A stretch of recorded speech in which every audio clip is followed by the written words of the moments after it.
Всем привет и всех уже с наступившим в 2026 годе.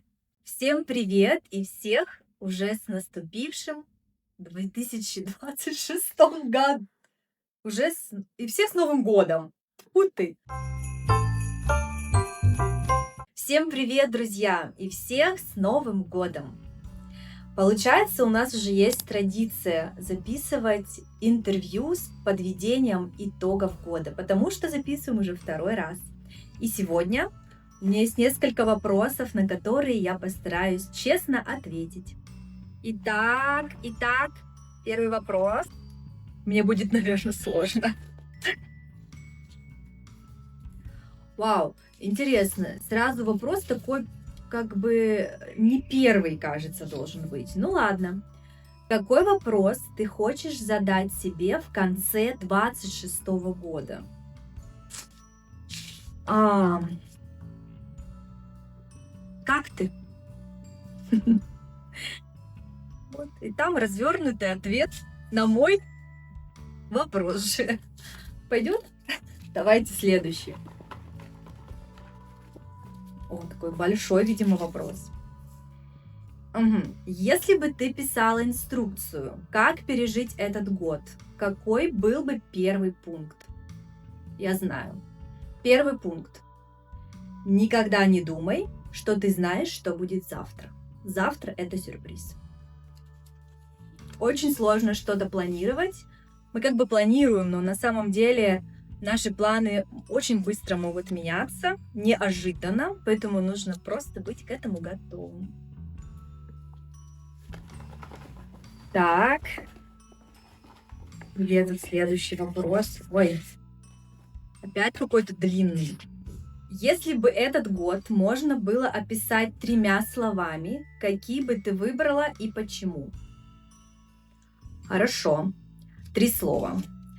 Первое слово я бы выбрала отпуск, второе слово принятие и третье слово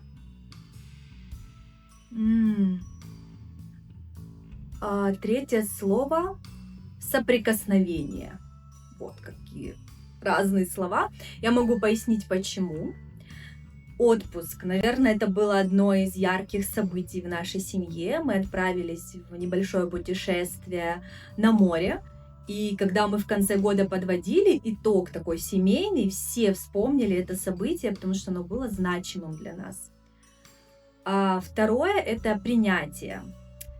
В этом году как минимум 2 важные вещи я приняла. Я приняла то место, где я живу, и я приняла себя. И последний, третий – это соприкосновение. Наверное, в этом году я соприкоснулась с собой, кто я есть. Я соприкасалась с разными людьми, которым я благодарна. Это были важные соприкосновения, потому что они влияли на меня. И еще одно соприкосновение – это соприкосновение с Богом. Это тоже очень важная часть моей жизни. Вот. Вау, еще много. Так, и следующий вопрос.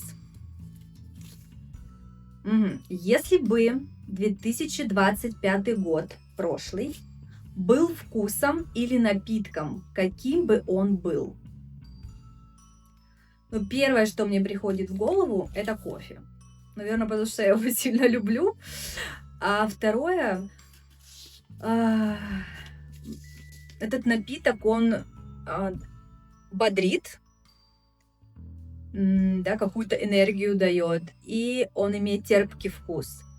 Наверное, это вот как раз 2 таких момента в целом за целый год мы ощущаем. Это может быть как бодрость, энергия, эмоции положительные, которые мы получили какие-то в году. И также терпкий, потому что в любом случае в каждый период времени имеется место для много сложных событий, каких-то переживаний. Поэтому прошлый год был кофем. И бодрящим, и терпким. Ладно, Так, еще один вопрос, не подглядываю. В какой момент ты была настоящей? Ну, скажу так, что я хочу верить, что я всегда настоящая. По крайней мере, я стараюсь быть настоящей, честной с тем, кто меня окружает, и с собой. Но, наверное, все равно искренне настоящая я могу быть сама с собой. И в этом году я завела такую практику писать дневник, электронный дневник, где я действительно могу честно сказать о чем-то внутреннем, о переживаниях, о том, о чем меня беспокоит, что меня радует. И вот здесь вот я действительно настоящая. Все, следующий вопрос. О, я вижу, осталось 4 вопроса. Интересно. Мгм. Если бы у тебя был пульт пауза с кнопкой пауза, на каком моменте года ты бы его нажала подольше? Наверное, это моменты встреч, когда приезжали друзья и родные, которых давно не видел, и бы хотелось этот момент растянуть подольше.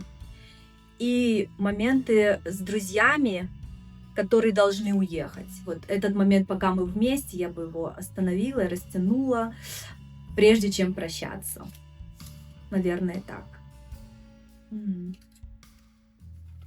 Следующий вопрос очень интересный. Сейчас скажу почему. Если бы твой внутренний мир сейчас был картиной, что бы на ней было? Мне нравится этот вопрос, то что, да, картина для меня, как творческого человека, это интересно. И вообще в целом я люблю мыслить картинками. Хотя, наверное, все мыслят картинками, но когда я рисую в голове свою картинку, я лучше понимаю вообще, что происходит. Итак, мой внутренний мир, если бы был картиной, что я прям представляю?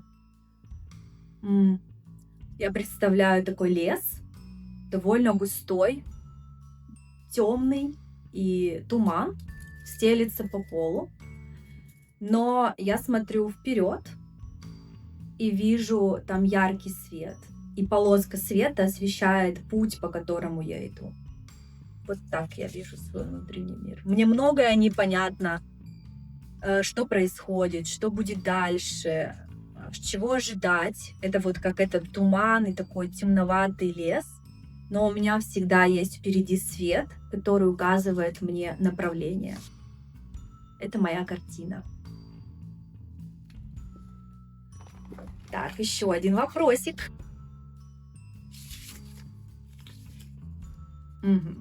Что из прошлого года ты заберешь с собой в 2026? Для меня ответ очевиден. Я заберу воспоминания. Все. И хорошие, и плохие. Для меня это все часть жизни. И все имеет смысл. Поэтому я заберу, если конкретнее, то воспоминания с семьей. Какие-то, может быть, не супер там, мы полетели на Мальдивы, да, допустим, а просто прогулка в лес за домом. Как мы снимаем видео для Ютуба вместе, это тоже иногда сложные воспоминания, потому что это работа не простая, но это то, что объединяет общее дело, и эти воспоминания я заберу с собой все. Поэтому, кстати, я веду этот дневник, это вот один из способов зафиксировать то, что было. Потому что жизнь, она такая быстрая, и часто события замыливаются, которые были, ты забываешь их. А если их записывать, то можно спустя время оглянуться, посмотреть и вспомнить, что было. И, конечно, улыбнуться. Потому что было так много хорошего. Так, у меня последний вопрос. Что это будет?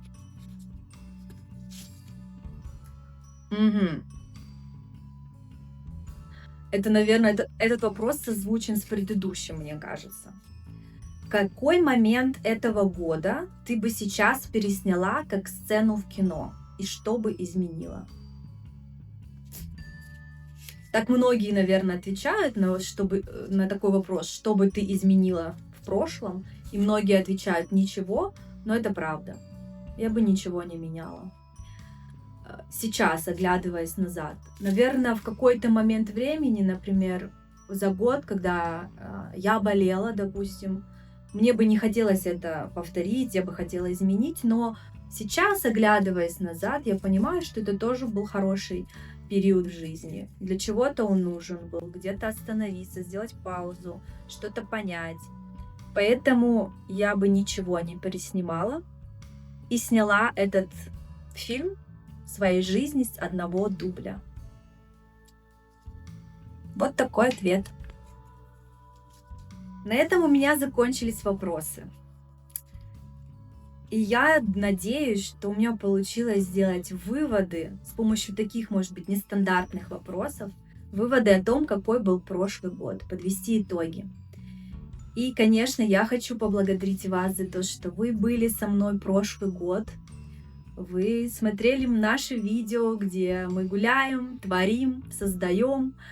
Это приятно всегда получать отклик, комментарии, лайки. Я надеюсь, что мы с вами продолжим эту дружбу в следующем 2026 году.